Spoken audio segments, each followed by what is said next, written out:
The Chicago Fed has this indicator, the NFCI, which shows that we are in the loosest financial condition since November 2021. And back then was really good for Bitcoin. That's when Bitcoin surged.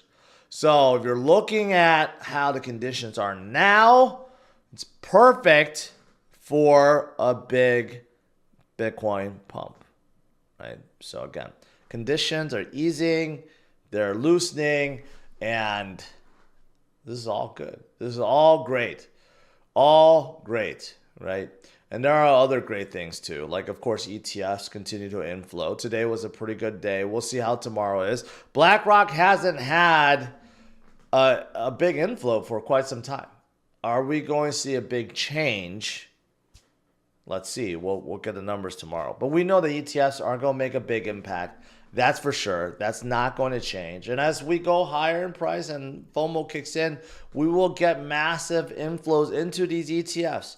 And ETFs don't just exist in the US, they exist worldwide, right? So another reason why we will see something that we never, ever seen before in any previous cycles, and that is institutional adoption. These ETFs never existed. Institutional adoption, you could argue, never existed before this cycle, but they do now. That will definitely cause a big effect on the way up. And also, we're getting countries that are loading up. You know, you have the Kingdom of Bhutan all of a sudden declare they have $780 million of the Bitcoin, which doesn't sound like a lot since, like, we have a lot of countries and people holding billions. But you know what? If you compare it to their GDP, it is massive. About a third of its GDP is in Bitcoin. So it makes you wonder how they got so much Bitcoin in the first place.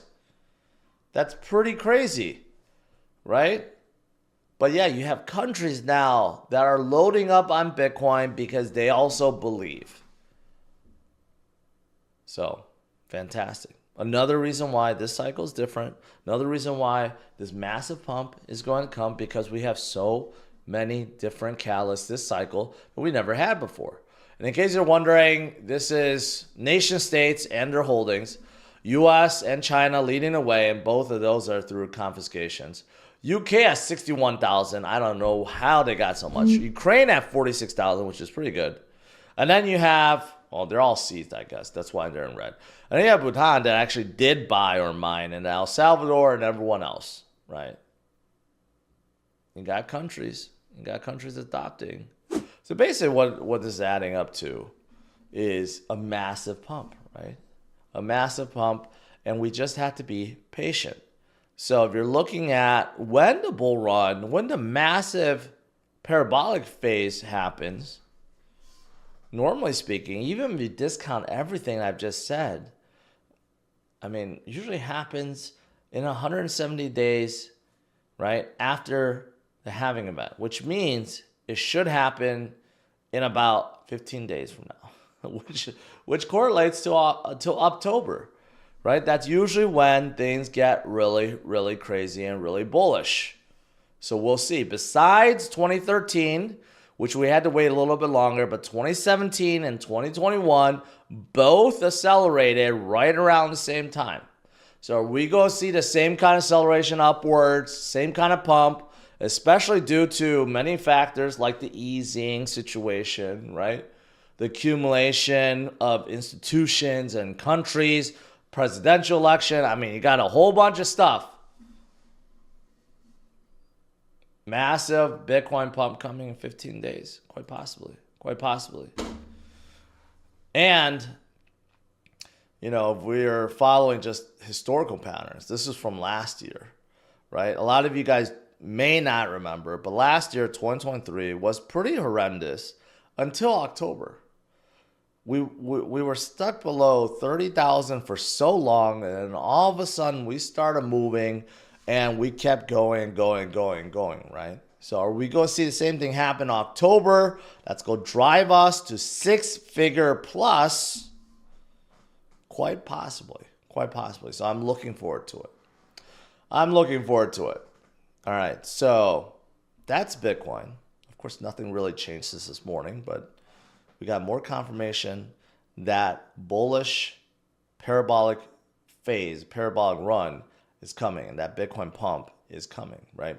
A lot of AI projects. I actually don't know why all AI projects pumped, but I'll just go through some. Like BitTensor, for example, went up crazily. And if you look up at CMC, there's an AI category. Not every project's listed in here, but you have a lot. Like Near Protocol, also up about 12%. Fed actually didn't do so well, but you got Render. I saw someone ask about Render. They're deep in play in AI. They're up about 5%. And you could argue like the Graph is also in there.